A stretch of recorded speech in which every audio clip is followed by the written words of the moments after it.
Al Davis, I mean, so when you're in New York and you grow up in New York and you hear these Al Davis stories, you think, man, this guy he's a little wacky. Now here, you're a female, he's a young, law student. How did you get into this guy's good graces? Well, number one, I'm sure, there may be people on this call that are Raider fans. There may be people on this call that hate the Raiders. I see that New England logo behind you, Dave. I'll explain. There may be people on this call that respect, admire Al, or people on this call who couldn't stand him. But if we're being intellectually honest, I hope that we can all agree he did something that no one else in the NFL, and perhaps in sports in general, was doing back in the early part of the mid-'80s. And before that, he hired without regard to race, gender, ethnicity, or any other individuality, which has no bearing whatsoever on whether one can do a job.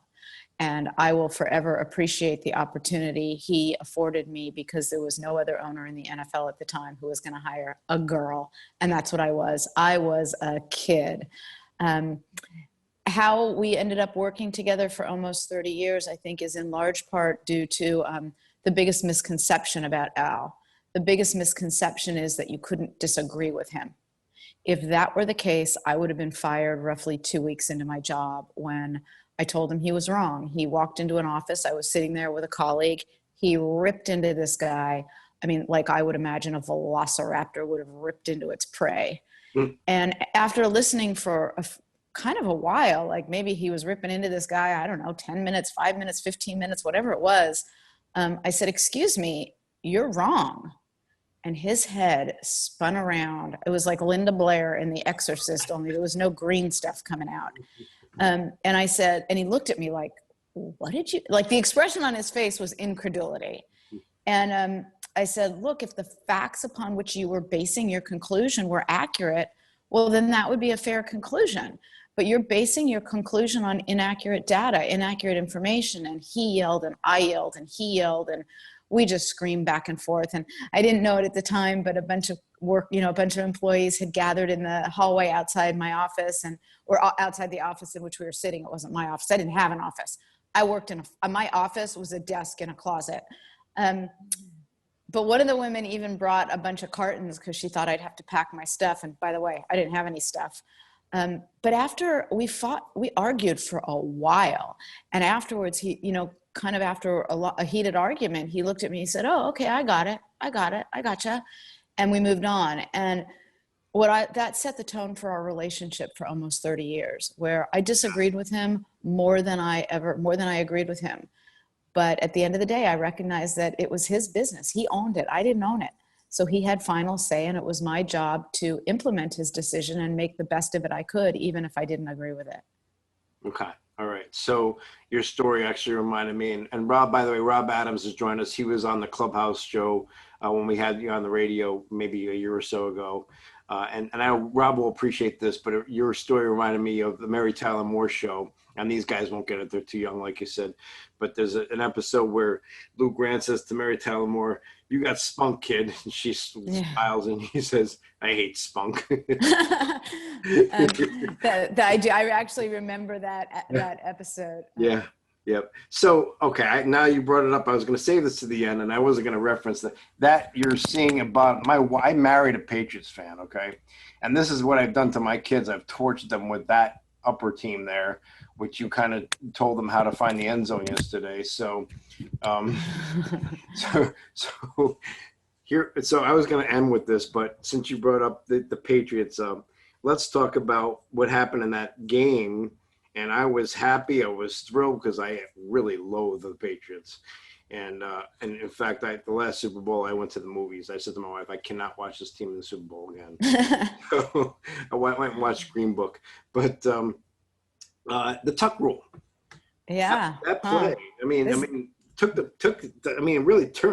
the Patriots into basically what they became, and really stole the game, in my opinion, from the Raiders.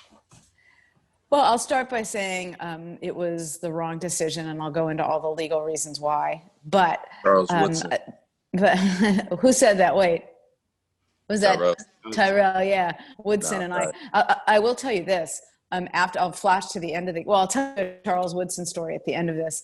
I actually have a tremendous relationship with the Patriot organization. I have a great relationship with Bill Belichick. I served on a league committee that Jonathan Kraft headed. So notwithstanding that, I will never, ever, ever, ever, ever believe that was anything other than a fumble, and will go to my grave knowing that it was overturned wrongfully. I do have tremendous respect what Robert and Jonathan have done for that organization, because, you know, that stolen game aside, they have built a champion, and I think Bill Belichick is the best head coach of all time. But yeah, we're sitting there. You're not allowed, when we're the visiting team, and we were sitting in an area of the press box that was marked for visiting team staff, because there was a suite, but Al was in the suite with his family, and I was in and out Al was in a little room in a visiting team area in the press box, and I was in and out of where Al was, and I was in and out of where our staff was in the press box, and I was going back and forth, and I was doing some entertaining of our business people and our limited partners. But when that moment happened, I was with our staff in the area they were assigned to sit in the press box, and you're not allowed to cheer when you're in a press box. There's a rule against that. So we see the fumble. My colleagues and I remember our general counsel was there, our CFO was there. We're grabbing arms and we're like shaking each other, because you're not allowed to cheer or you'll get yelled at. But, you know, we knew we won the game. Because, oh God, I'm getting myself all worked up again. But then all of a sudden I realized they were going to review this call. And I turned around, and the then director of officiating for the league, Art McNally, who was like 80 years old, was sitting behind me. And I looked at him. Am I allowed to swear on this call, or do you want me to change? Go for it. Absolutely. Okay. I looked at Art and I said, you better call 911, because if you overturn this call, I am going to have a stroke. And Sports Illustrated ultimately wrote this feature on me, and someone told that story. And in the Sports Illustrated story, it said that Amy said, you better call 911, because if you overturn the call, I'm going to have a heart attack. So I looked at my husband, and that was the first time I'd remembered that quote. And I looked at my husband, I said, I did not say that. I did not say that. I'm calling Sports Illustrated right now. This is defamatory. I didn't say that. And my husband lets me go on and on and on. And he's like, well, before you call the lawyers for SI, let me tell you what you actually said. You actually said stroke, not heart attack. So I let it go. But they overturned the call. And Tyrell, you mentioned Charles Woodson. We left the stadium. And look, I get it, everybody. I get it. Everybody always says, you know, Amy, you still had time. You still could have stopped them. You still could have made a stop. You know, you had time to win the game. If you could have seen the faces on our players and coaches on the sideline, and all of us in the press box, it was like our hearts had been ripped from our chest. I knew we wouldn't go on to win. And that, you know, it's not a good reflection on us. We could have gone on to win. But the other thing about it is, you know, they talk about football as a game of inches and a game of seconds. That play happened just inside of 2 minutes remaining. Had it happened 10 seconds earlier, game over, our ball, because the Patriots were out of timeouts and they couldn't have challenged it. And thank you, Dave. Now that I've gotten myself so worked up, what do you want to talk about now? Well, Amy, like I said, you're talking to a Jets fan, so I mean. Oh, wait, Tyrell, the Charles Woodson story. So we get to the FBO where we had a chartered plane, because of course we filled it up. So we're there waiting to get on our plane. And I just will always remember Charles and I locked eyes. And for probably 2 minutes, we just stared at each other, eyeball to eyeball. And we both remember it the same way. Neither one of us had a word to say. We just stood there and stared at one another. It was a moment. Interesting. Yeah. And to your point, and Rob and people who know me know this, I have really deep, this is a business program, and we tell people this is not about being fans, this is about the business of sports. So I have a lot of respect for the Crafts. I mean, what they did just with that, I mean, because when I was in school, I used to go to the games in New England. I mean, that place was a dump, you know, building that stadium and that area around it, and what he's done, he's a great owner.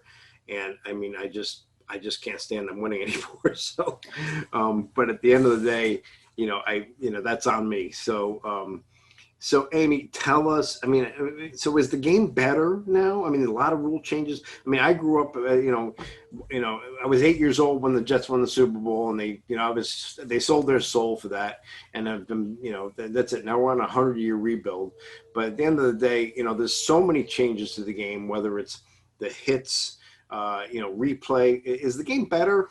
Do you think? It's different. I think the changes had to be made for the longevity and the future of the game. Look, I'm a defense girl. I would rather go to a game that was 9-7 or 7-6. We won a game 7-6. I thought it was the best game ever. I like that better than 40-37. I'm in the minority. All of the league's data and polling shows that the vast majority of people love scoring, love offense.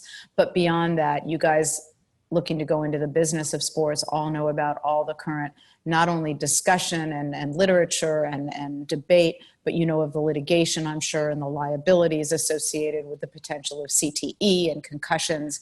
And so that which the league has done is really twofold.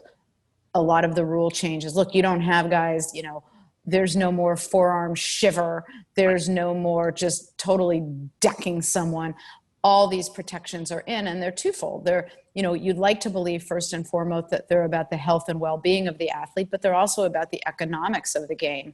I mean, you saw yesterday Cincinnati lost Joe Burrow for, at a minimum, till next spring. They don't know if he'll be ready to come back in time for training camp next summer or not. That's a very, very, very considerable investment. So the rule changes are, one would hope, primarily for the health-related reasons, but there's also financial reasons for them as well.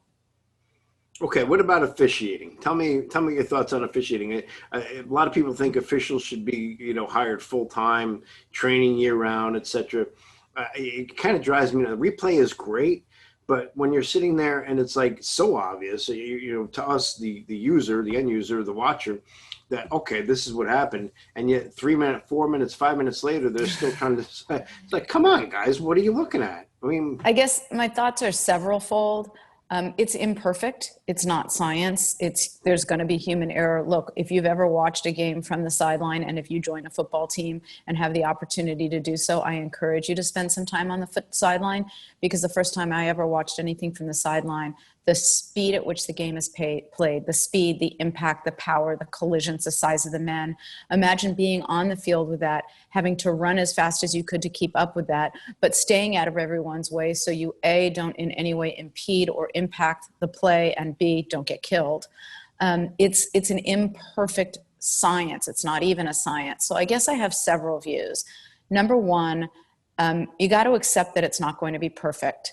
Number two, if technology can be used to right a clear wrong, it should. Oh, by the way, speaking of clear wrong, going back to the Tuck rule, the rule for replay, and I bring it up now because this is where I'm going on this question. The rule for replay is it's got to be indisputable visual evidence. The visual evidence has to be, if you were in a court of law, clear and convincing, beyond question, indisputable. There ain't nothing indisputable about. We're still disputing that call 20 years later, however many years later. So by definition, it's not indisputable. So I do like the embracing of technology, because if you can see, for example, that a foot was out of bounds that was ruled inbounds, or vice versa, and you can use replay to do that, do that. If you can use replay to see whether a ball crossed the plane of the goal, do that. That's objective, whether someone was inbounds or out of bounds. As for subjective calls, I think more deference belongs to the officials on the field. I do like an idea that a defensive back, that Patrick Peterson, I don't know how many of you are familiar with Patrick, but he made a comment a week or two ago. He was called for defensive pass interference, and he realized from the position of the official who called the DPI that there was no way possible that the official could have seen what he claims to have seen. And he had a conversation with the official. He didn't confront him. It wasn't an angry conversation. It was a very collegial, how did you see that? What did you see? Where were you positioned? Patrick realized there's no way the official could have seen what he called, and he suggested to the league adding another official on the field. And I like that idea, because given the size of the players and the speed of the players, adding an official makes sense. As to full-time officials, if the data shows or suggests that that can make them better, then I'm absolutely in favor of it, because league economics support it. And especially now with the evolution of legalized gambling and the league embracing it and having gambling sponsors on stadiums, and teams have gambling sponsors, you've got to remove not just impropriety, but the appearance of any impropriety and minimize bad calls. So I think if that can be done with full-time officials, why not give it a try, spend the money, and if adding another official can help, do it, and use replay as much as you can for anything which is not subjective. You know, it's wonderful. It's a great answer, especially they threw in a lot of good business terms there, and the analytics. Obviously, that's a hot thing right now, and obviously something that has also morphed over the years.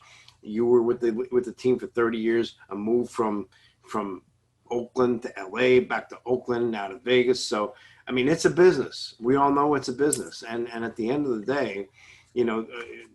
The goal of the people here, these students, you know, is to break into that business. Not maybe not the NFL, but it's sports in general, the sports business. So where, you know, from your perspective, where should they be focusing their attention? Well, to the extent that you have the ability within your life and your lifestyle to do this, and let me make clear what I'm saying. Not everybody has the ability to move for a job. They may be involved with family or relationship matters that are such that they can't leave or don't want to leave where they live. So then you're sort of constrained to the geographic area around you. Although now in this new world where we can all Zoom from wherever we are, maybe that's a little bit different. But I would say this, if you have the ability to move, if your life circumstances are such that you can go anywhere, one thing I would suggest you do is apply to as many businesses as you can, because the more it's sort of obvious that the more opportunities you say are there, and you say to these businesses, I'm here, do you want me? The more it increases your chance of getting a job. I just had this discussion with the daughter of a friend, and she was asking me, should I pursue being an athletic trainer or should I pursue going into analytics? And I said, look, analytics are one of the areas that are growing. And teams are always going to have a certain number of trainers, maybe a couple more, a couple less within each team. But analytics are an area of the business that is growing. Social media is an area of the business that is growing. Technology is an area of the business that is growing. So I don't think sports is any different than any other business in that regard. Look at the areas of growth, because that's where the hiring is going to be. So to the extent it is within your skill set or a skill set you can learn or it interests you, figure out what areas are growing and focus on that. Yeah, it's a great advice. And so I guess my next question is, you know, obviously the women in not just sports, but women in business, obviously this is something, you know, we just saw a report from college athletics where there are more athletic directors who are women, you know, and it's a slow churn, but at the end of the day, and by the way, my boss is on this call as well, Dr. Laura Persky, and I welcome her to this class. And I guess my question is twofold. What would you tell a young lady about you know, kind of how they should be? You know, you were very aggressive, made a cold call, and then, you know, you spoke your mind. And then what would you tell the young men here as well in terms of, listen, I mean, you know, obviously there are, you know, opportunities maybe for women, maybe for men. So how would you kind of put that into perspective? Well, first of all, Laura, I saw that Manhattanville College logo behind you, and I thought, aha, Laura must be affiliated with the school. So yes. I'm glad to know that was all those Nancy Drew books I read. I would say the same thing to women that I would say to men. You know, I'm often asked, you know, what advice would I give young women? And I start out by saying the first two pieces of advice I give to women and men. There's no distinction in my mind. Number one, and this is the best advice I've ever received in my whole life, and it was from my mom, which is, to thine own self be true. And my mom told me that from the time I was a little girl. And it's important. Be you. The biggest mistakes, the biggest blunders I've ever made in life have been when I have tried to be something I'm not, when I've tried to be someone I'm not, when I've tried to pretend I'm something or someone I'm not. Be true to yourself. And the reason I say that is whether you are a woman or a man, irrespective of any of your differences, there are going to be people who tell you how you should handle any given situation. Now, I will tell you how I handled situations, but I just want to be clear, just because something worked for me doesn't mean it's going to work for everybody. Be true to yourself. The second piece of advice I will give applies equally to men and women. Work hard. Work really, really hard. Hard work matters. It really matters. I can't tell you the number of times people have said to me, how do I get a job like yours? How do I put myself on a path or a trajectory to end up in the position you're in? And I would say, do you notice when you get here in the morning that my car is already in the parking lot? Just kind of this little blank look. And then I'd say, and do you notice when you go home at night, my car is still in the parking lot? Blank look. Hard work really, really matters. When you think you can't work hard, any harder than you're working, find a way to work harder because it matters. And, I was once on a fireside chat with a woman who was the president of a bank. And it was a bank that was really, really, really important to us. And someone asked this question, and I was going on and on about working hard and hard work. And she stopped me and she put her arm on me and she said, "You mean work smart, not work hard, right?"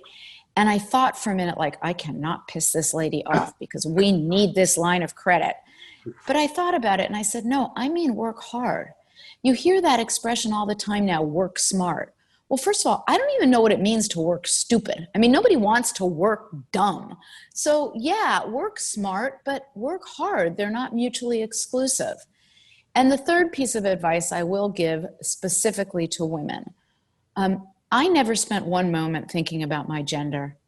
It never made sense to me. It still doesn't make sense to me that I should want to walk into a meeting room, whether it was a meeting of league team owners or a meeting of all the Raider owners or the municipal leaders, bankers, players, coaches.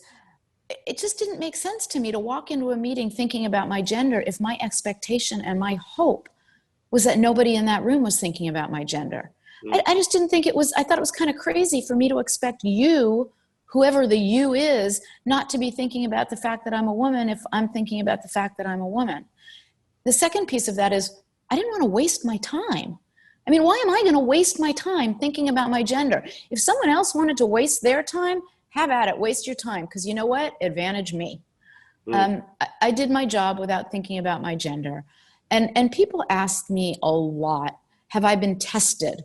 Was I tested? Am I tested because I'm a woman? And the answer is, I don't know if I was tested because I was a woman.